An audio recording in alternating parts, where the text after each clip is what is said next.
Happening right now, the Mexican fruit fly outbreak wreaking havoc on valley growers. Many local growers are forced to shut down their groves as USDA tries to stop the spread. Channel 5 Steven Sarabia spoke with a man who's dealing with the quarantine now to learn what growers do with their unsellable harvest. That's right. The USDA regularly checks groves across the valley for the fly. Once they find a pregnant fly or larva, they shut down and quarantine the grove, costing growers thousands. Federal officials say poor maintenance by residential citrus growers is partially to blame.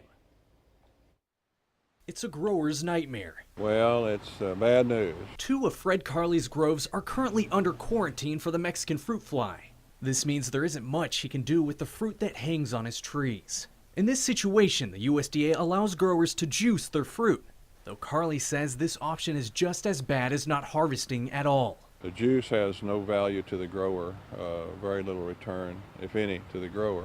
With no other options for his fruit, his hands are tied this season, losing him thousands. According to Carley, it roughly costs $1,500 per acre to maintain a grove.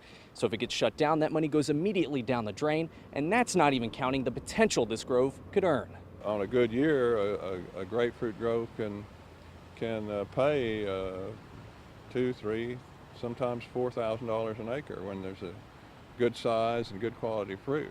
This isn't the first time this has happened to Carley. Last year we lost 20 acres that had to go to juice, and so that was a big loss.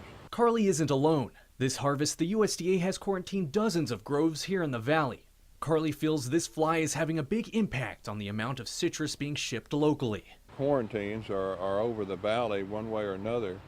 A lot of them show up in residential areas. According to the USDA, the reason the fly spreads so easily is due to people in residential areas not properly taking care of their trees. This allows the fruit fly to spread to commercial groves. Carley tells us all he can do now is continue spraying his groves and hopes he's luckier next harvest. The USDA and the Texas Department of Agriculture urge citrus tree owners to properly maintain them. This includes anyone with a grapefruit, lemon, lime, or orange trees in their backyard. They say you should throw away any fruit left on the tree or on the ground by the end of April. Live in the Channel 5 News studio, Steven Sarabia, Channel 5 News at 10:30.